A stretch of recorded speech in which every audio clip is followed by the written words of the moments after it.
Gog and Magog are names that appear in the Old Testament, and numerous subsequent references in other works, notably the Book of Revelation, as well as in the scripture of Islam, the Qur'an. They are sometimes individuals, sometimes peoples, and sometimes geographic regions. Their context can be either genealogical or eschatological and apocalyptic, as in the Book of Ezekiel and Revelation.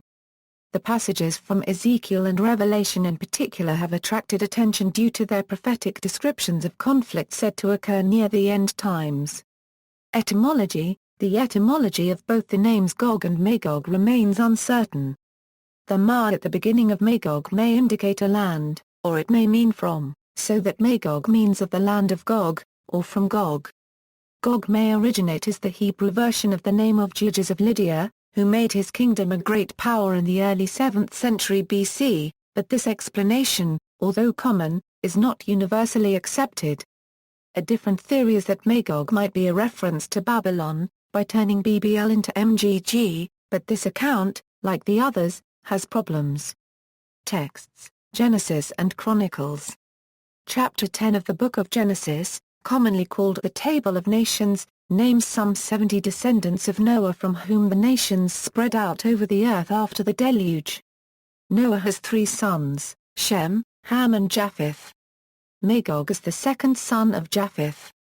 This is the account of Shem, Ham and Japheth, Noah unregistered trademark heir sons, who themselves had sons after the flood.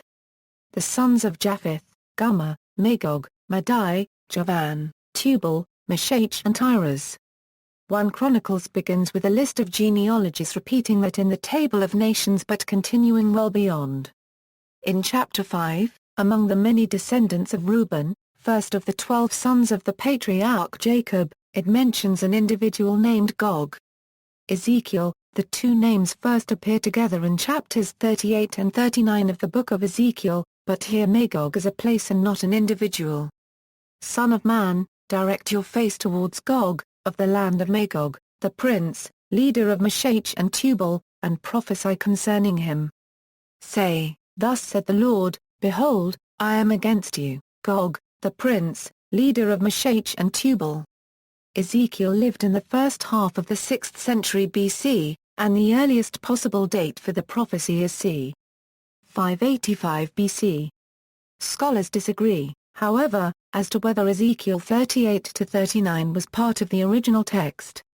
Its prophecy of a savage foe from the north is based on Jeremiah 1:3-16, where Jeremiah is talking about the Babylonians.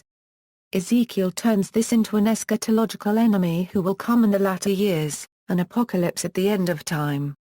Gog's Alisa Meshach and Tubal, Persia, Cush and Put, and Gomer with all its troops, and Beth Togarmah from the far north are all, with the exception of Persia, taken from the Table of Nations. Meshach, Tubal, Gomer and Beth Togarmah can be identified with real 8th and 7th century peoples, kings or kingdoms of Anatolia, modern Turkey, while Gomer probably refers to the Central Asia horse nomads, the Cimmerians. Why the prophet's gaze should have focused on these particular nations is unclear, says Daniel Block in a recent study of Ezekiel 25-48, but suggests that their remoteness and reputation for violence and mystery made Gog and his confederates perfect symbols of the archetypal enemy, rising against God and his people. Cush and Put are sons of Ham according to Genesis 10, while Persia is located to the east, and is not mentioned in Genesis 10 at all. Since Ezekiel insists on a northerly situation of Gog and his allies, many commentators believe that these 3 names were added later, although this too is disputed. Gog is to be defeated and buried in the valley of Gog, Israel.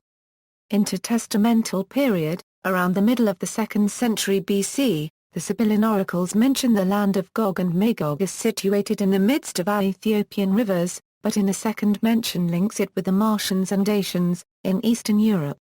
In both cases they are about to receive woe, and according to Bow, there can be little doubt about the direct use of Ezekiel's oracles in their composition. The Book of Jubilees, known from about the same time, mentions Magog as a son of Japheth to whom land is allocated, while Gog is a region on Japheth's borders.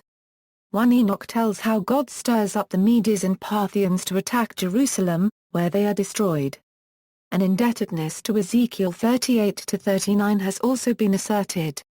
In the Dead Sea Scrolls, the Messiah will rule over all the peoples, and Magog is allocated land next to Gomer, the first son of Japheth. The sole fragment where the two names are combined as Gog and Magog is too small to be meaningful. The 1st century Liber Antiquitatum Biblicarum is notable for listing and naming 7 of Magog's sons, and mentions his thousands of descendants. The Greek translation of the Hebrew Bible, made during this period, occasionally introduces the name of Gog where the Hebrew original has something else. Thus at Numbers 24:7 it replaces Agag, a mysterious but clearly powerful figure, with Gog, and at Amos 7:1 the Greek has Gog as the leader of a threatening locust-like army. The Greek translation of Ezekiel takes Gog and Magog to be synonyms for the same country, a step which paved the way for the Book of Revelation to turn Gog from Magog into Gog and Magog. Book of Revelation. By the end of the 1st century, Jewish tradition had long since changed Ezekiel's Gog from Magog into Gog and Magog, the ultimate enemies of God's people, to be destroyed in the final battle. The author of the Book of Revelation tells how he sees in a vision Satan rallying Gog and Magog, the nations in the four corners of the earth, to a final battle with Christ and his saints. When the 1,000 years are over, Satan will be released from his prison and will go out to deceive the nations in the four corners of the earth, Gog and Magog, and to gather them for battle.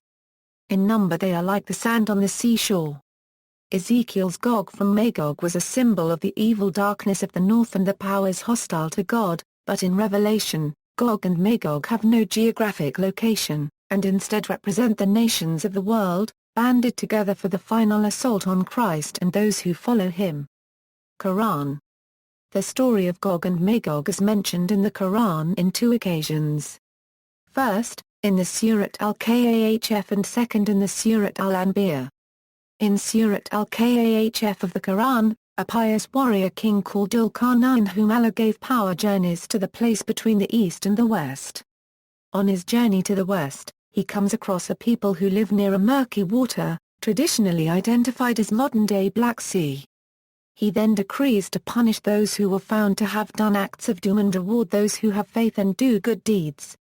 And then he sets out to the direction of the east until he comes upon people who have no shield against the sun and left them undisturbed. On his third journey he meets a people who scarcely understood a word.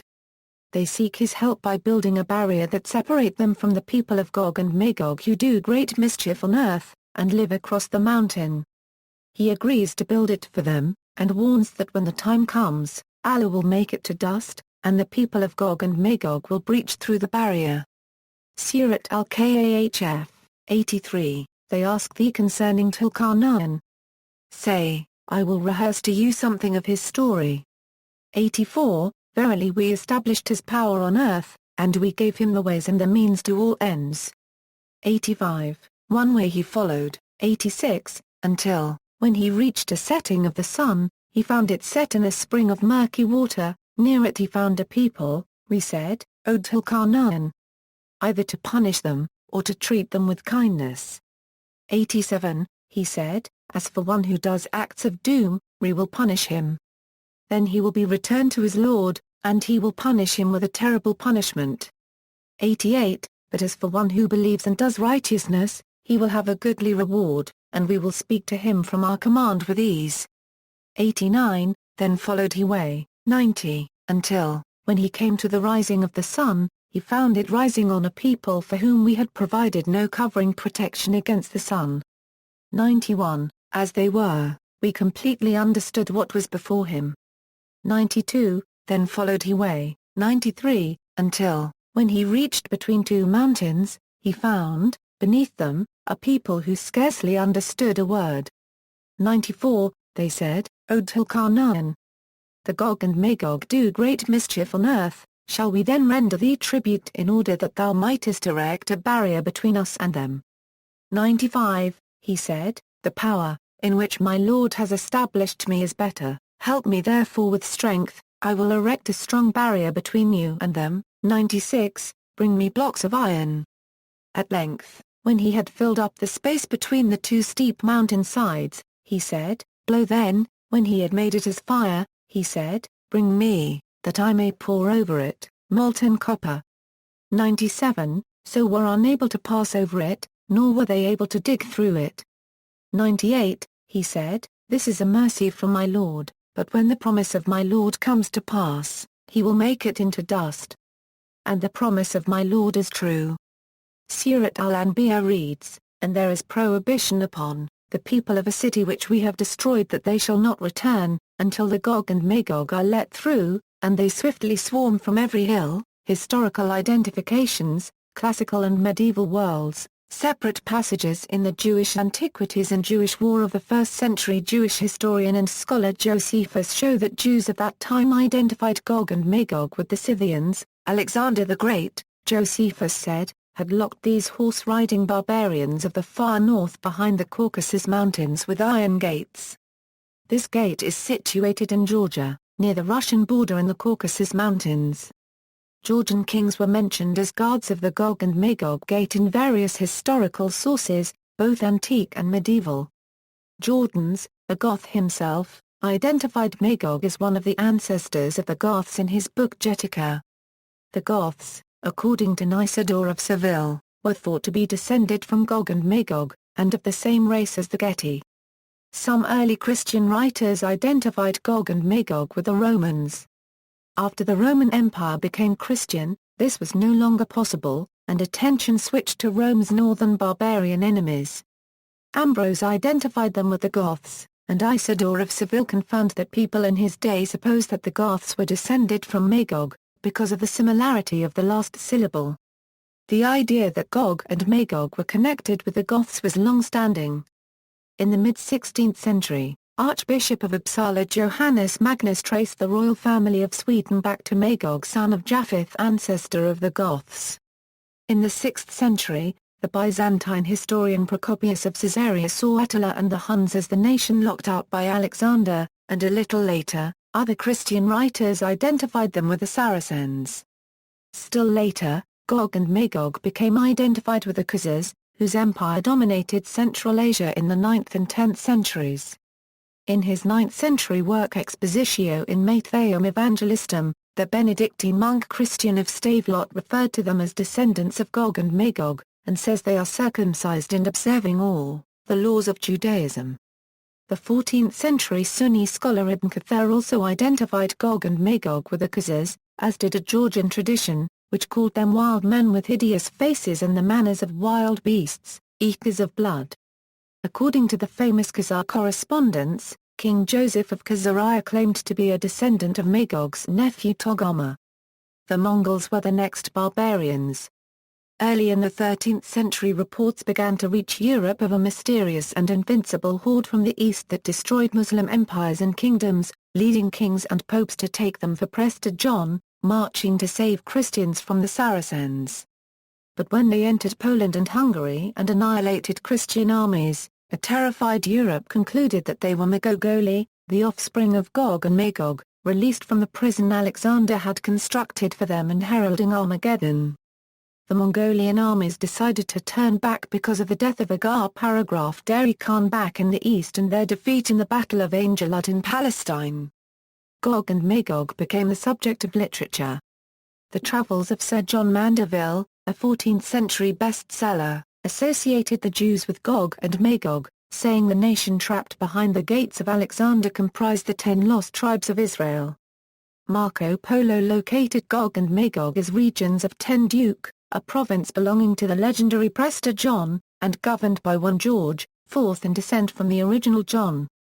According to this account, Gog is inhabited by a tribe called the Gog, whilst Magog is inhabited by Tatars.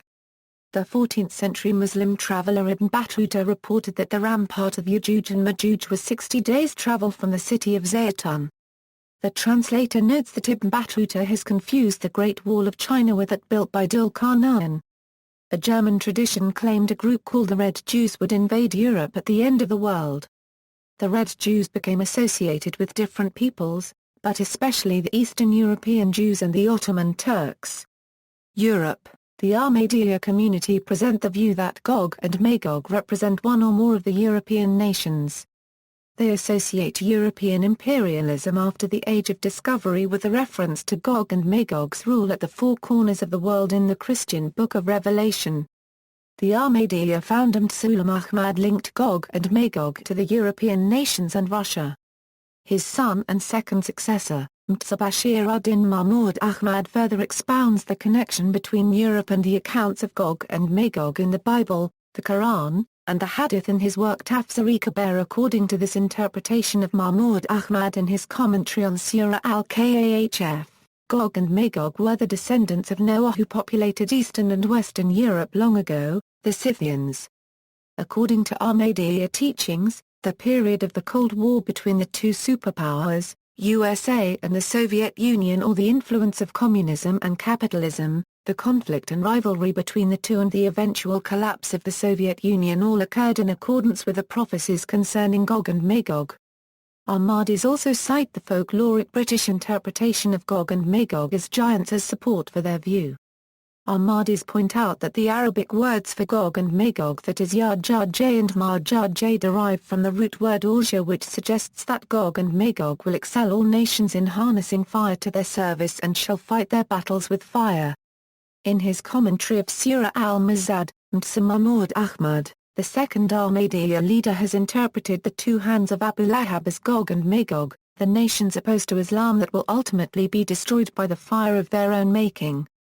Middle Ages, Jewish scholars of the Middle Ages, including Rashi, Radak and others, associated no specific nation or territory with Magog, beyond locating it to the north of Israel. According to the medieval Rabbi Radak, Zechariah 14 refers to the war of Gog and Magog, when at the end of days Jerusalem will be the battleground.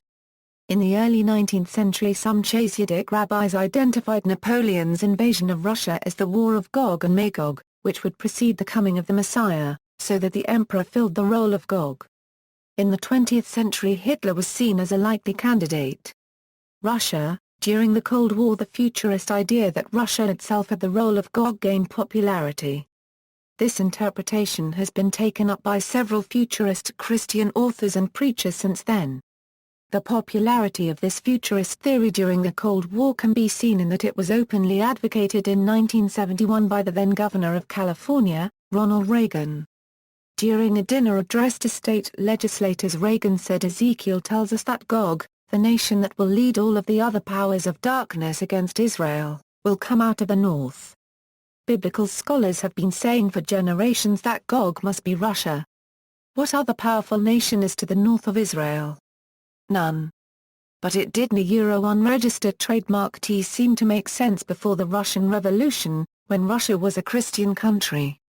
Now it does, now that Russia has become communistic and atheistic, now that Russia has set itself against God. Now it fits the description of Gog perfectly. With the closing of the Cold War, some futurist Christian thinkers who accepted this interpretation altered it after the fall of the Soviet Union. Other futurist Christian thinkers do not consider the fall of communism to have any relevance in maintaining their interpretation that Russia is Gog.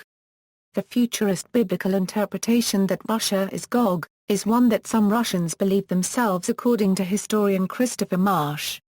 He writes, "Russians and Ukrainians are two peoples with a long history of looking to the Bible for clues to their past and future. At least as far back as the primary Chronicle, the Rus looked to Scripture for such clues and found them from Genesis to Revelations. They were the descendants of Noah's third son, Japheth, giving themselves direct lineage to the Diluvian period, and they were of the tribe of Magog, in the land of Rosh." The implications of such identity is expressed in Revelations, where the Gog and Magog were both thrown out of heaven, apparently didn't matter to those drawing these lines. Ancestors were found in the Bible, and that was enough. In contrast to futurist interpretations, terrorists associate Gog and Magog, especially that described in Ezekiel 38, with the Maccabean revolt against the Seleucid Empire in the 2nd century BC. According to the terrorist author David Chilton, the futurist interpretation of Gog and Magog as Russia is in error. Chilton in the Seminopterist text The Days of Vengeance noted that in Ezekiel 38:2 the word chief is, in the Hebrew, Rosh. Some have therefore translated the text as Gog, the prince of Rosh. Rosh sounds something like Russia. Therefore Gog is the prince of Russia. Unfortunately for this ingenious interpretation, Rosh simply means head, and is used over 600 times in the Old Testament, never meaning Russia. Some members of the Baha'i faith believe the Quranic prophecy of Gog and Magog was fulfilled during the Russo-Turkish Wars of the beginning of the 19th century. Russia conquered Crimea, the European part of the Ottoman Empire, Iran's Caucasian provinces and Central Asia. Goe copyright Non and Hinduism. In his 1945 book The Reign of Quantity and the Sign of Times, metaphysician and author Rena copyright Goe copyright Non has a full chapter on the subject of Gog and Magog. Gog and Magog are related to their Hindu counterpart called demon brothers Koka and Vikoka, whose names are obviously similar, and refer symbolically, according to Goe copyright Non, not to groups of people on Earth, but to entities belonging to the subtle world, and having an existence presently hidden from the human realm and symbolically described as subterranean. George W. Bush, in 2007, the former French president, Jacques Chirac said that in the prelude to the 2003 invasion of Iraq, the U.S. President George W. Bush told the French president that Gog and Magog are at work in the Middle East. The French presidency consulted Professor Thomas Ra Paragraph Mayer, of the Faculty of Theology and Religious Studies of the University of Lausanne, to understand Bush's reference. Britain and Ireland, giants. Despite their generally negative depiction in the Bible, Lord Mayors of the City of London carry images of Gog and Magog in a traditional procession in the Lord Mayor's Show.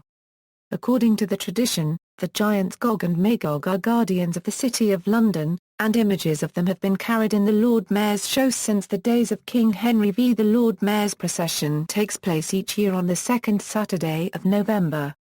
The Lord Mayor's account of Gog and Magog says that the Roman Emperor Diocletian had 33 wicked daughters.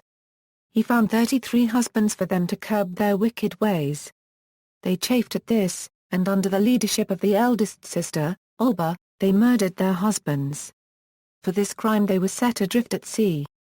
They washed ashore on a wind-swept island, which they named Albion after Olba. Here they coupled with demons and gave birth to a race of giants, whose descendants included Gog and Magog. An even older British connection to Gog and Magog appears in Geoffrey of the Monmouth's influential 12th-century Historia Regum Britanniae, which states that Go-Emmagot was a giant slain by the eponymous Cornish hero Coronel Corineus. The tale figures in the body of unlikely lore that as Britain settled by the Trojan soldier Brutus and other fleeing heroes from the Trojan War. Corineus supposedly slew the giant by throwing him into the sea near Plymouth. Richard Carew notes the presence of chalk figures carved on Plymouth Hoe in his time. Wake, Layman, and other chroniclers retell the story, which was picked up by later poets and romanciers.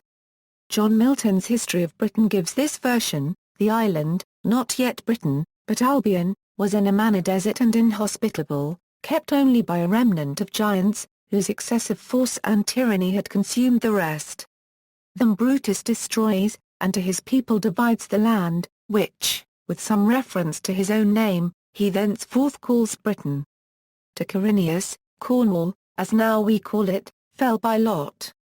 The rather by him liked, for that the hugest giants in rocks and caves were said to lurk still there. Which kind of monsters to deal with was his old exercise. And here, with leave bespoke unto recite a grand fable, though dignified by our best poets, while Brutus, on a certain festival day, solemnly kept on that shore where he first landed, was with the people in great jollity and mirth, a crew of these savages, breaking in upon them, began on the sudden another sort of game than at such a meeting was expected. But at length by many hands overcome, Go-Emmagot, the hugest, in height 12 cubits, is reserved alive.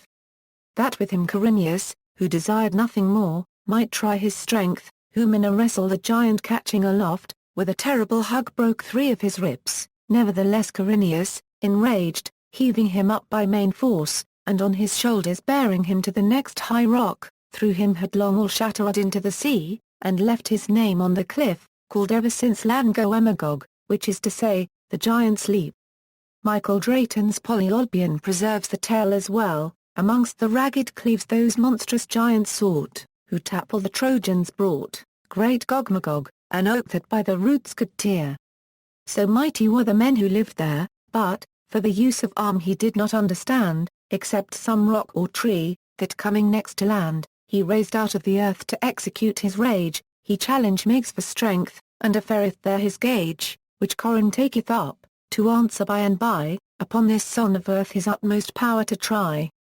Oak trees, 2 ancient oak trees near Glastonbury Tor in Somerset, southern England, are named Gog and Magog.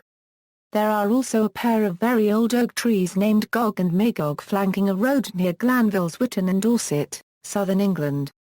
Gog-Magog Hills. The Gog-Magog Downs are about 3 miles south of Cambridge, said to be the metamorphosis of the giant after being rejected by the nymph Granta. The dowser Thomas Charles Lethbridge claimed to have discovered a group of 3 hidden chalk carvings in the Gog-Magog Hills. This alleged discovery is described at length in his book Gog-Magog, The Buried Gods, in which Lethbridge uses his discoveries to extrapolate a primal deity named Gog and his consort, Magog, which he believed represented the sun and moon. Although his discovery of the chalk figures in the Gog-Magog Hills has been dogged by controversy, there are similarities between the name and nature of the purported Gog and the Irish deity Ogma, or the Gaulish Omios. Magog in Ireland. Works of Irish mythology, including the Lebagabala Permilreen, expand on the Genesis account of Magog as the son of Japheth and make him the ancestor to the Irish through Partholacuden, leader of the first group to colonize Ireland after the deluge, and a descendant of Magog, as also were the Milesians, the people of the 5th invasion of Ireland. Magog was also the progenitor of the Scythians, as well as of numerous other races across Europe and Central Asia. His 3 sons were Bath, Jobath, and Fat Hochta. Rock formations. Western Australia. Mount Magog, the 3rd highest peak in Western Australia's Stirling Range, stands near Mount Gog, a smaller peak. Tasmania. In northern Tasmania, 2 large dolerite hills overlooking the Mersey River are named Gog and Magog. They form part of Gog Range, and mark the opening of the gorge through which the river flows. New Zealand. On Stewart Island, Raikura, New Zealand, a Euro unregistered trademark S 3rd largest island, is the Raikura National Park.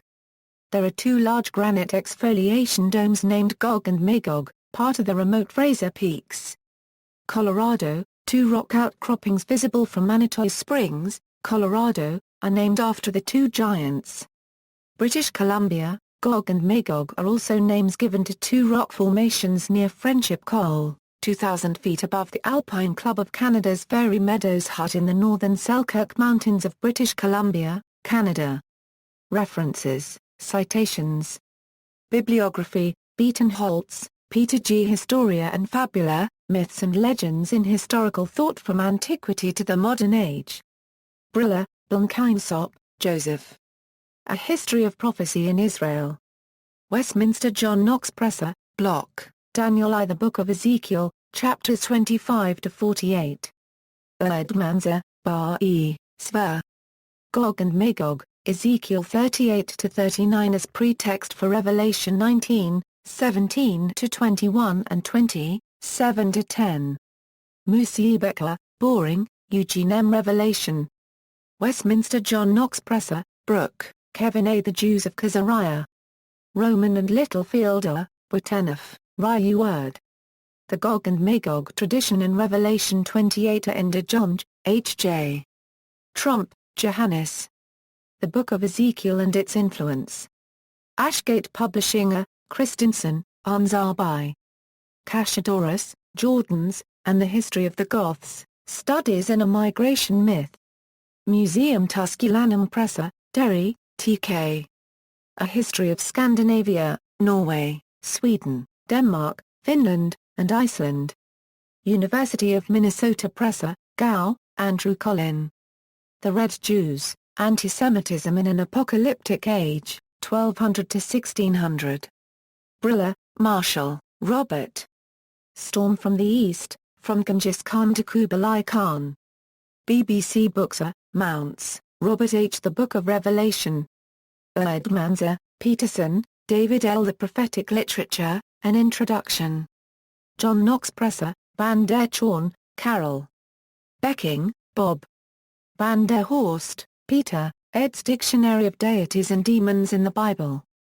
Briller, Westrom, Scott D. Against Gog and Magog and Tomash, Sylvia. Seeley, Gillis.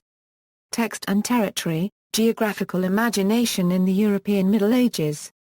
University of Pennsylvania Presser, Ojane, Imran N. An Islamic View of Gog and Magog in the Modern World. External links, Yagug over Bush's comments on Gog and Magog, Ya:jūj wa-Maʻjūj according to Islam.